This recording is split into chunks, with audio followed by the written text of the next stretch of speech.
Praja Shanti party మాత్రమే మీరిచ్చిన 600 వాగ్దానాలు 300 వాగ్దానాలు నెరవేర్చగలరు. Only Praja Shanti party.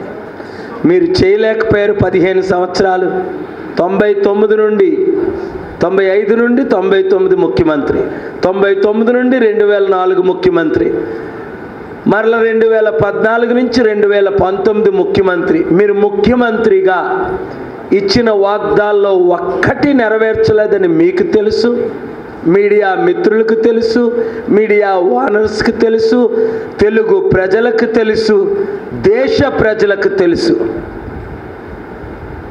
మీకు తెలుసు. ఒక్కసారి కళ్ళు మూసుకొని ప్రార్థించుకోండి. నేను ఎన్నిసార్లు మీ గురించి ప్రార్థించాను. మీరెందుకు చేయలేకపోయారో మీకు తెలుసు. మరలా చేస్తానని వాగ్దానం ఇవ్వడం మంచిదా? ఒక్కసారి ప్రశ్నించుకోండి. ఇంతవరకు చేయలేనిది ఇప్పుడు 3 రెట్లు చేస్తాననడం మంచిదా? అది మోసం కాదా? అది అబద్ధం కాదా? అది అసత్యం కాదా? అది అవినీతి కాదా? అది దౌర్భాగ్య స్థితి కాదా? అది దోపిడీ కాదా? ఈ వయసులోనైనా చంద్రబాబు నాయుడు గారు, దేవుడు మీ మనస్సు మారాలని నేను ప్రార్థిస్తున్నాను ఆ ప్రభువుకి.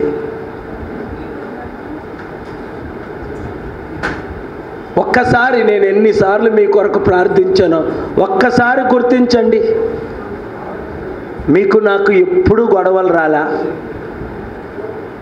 ముఖ్యమంత్రి రాజశేఖర రెడ్డి గారిని అటువైపు కూర్చుంటే గవర్నర్ వైపు, నేను కుడివైపు మిమ్మల్ని ఎక్స్ మినిస్టర్గా 2005లో కూర్చోబెట్టుకోలేదా? మీకు ఇచ్చిన గౌరవం రాష్ట్రంలో రాజశేఖర రెడ్డి గారికి కానీ, రోషయ్య గారికి కానీ, కేసీఆర్ గారికి కానీ, నాదెండ్ల భాస్కర్ రావు గారికి కానీ, ఇంకొక ముఖ్యమంత్రికి ఎవరికైనా ఇచ్చానా? ఇవ్వలేదు. మీకు ఒక ప్రత్యేక స్థానం నా హృదయంలో ఉంది, కానీ మీ సమయం అయిపోయింది. దేవుడు మిమ్మల్ని రాష్ట్ర ముఖ్యమంత్రి పదవి నుండి తొలగిస్తున్నాడు. మీరు దేవునితో పోరాటం చేయకండి. 1,00,000 కోట్లు ఖర్చు పెట్టిన ఇదే ఖమ్మంలో నా ప్రియ శిష్యుడైన నామా నాగేశ్వరరావు ఎవరినైతే నేను 2006లో బాహ్యంగా ఆయన బ్రదర్ ఉంటుండగా రేణుకా చౌదరికి ఓట్లు వెయ్యొద్దని చెప్పండి అని లక్షల మందికి చెప్పి అదే నామా నాగేశ్వరరావుని 2006లో ఈ ప్రజలు గెలిపించారో, దేవుడు గెలిపించాడో, అదే నామా నాగేశ్వరరావు గారు మీరు ఎంత ఖర్చు పెట్టినా మీరు కలిశారు, కాంగ్రెస్ కలిశారు, సిపిఐ కలిశారు, టీజేఎస్ కలిశారు, గెలిచారా? మీ సమయం అయిపోయింది. ప్రతిదానికి సమయము కలదు. మీ టైం అయిపోయింది. ఓటమి.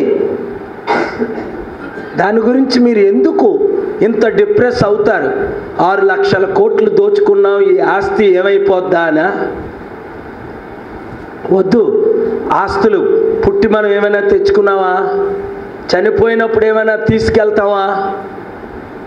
వట్టి చేతులతో వచ్చాం, వట్టి చేతులతో వెళ్ళిపోతాం. అలెగ్జాండర్ ద గ్రేట్ అన్నాడు, నేనేమీ తీసుకురాలేదు, నేనేమి నా సమాధి చేసినప్పుడు నా చేతులు బయట ఖాళీ పెట్టేయండి. ఎందుకు ఖాళీ చేతులు అంటే అందరికీ చెప్పండి, నేను ఖాళీగా వచ్చాను, ఖాళీగా వెళ్ళిపోతున్నాను.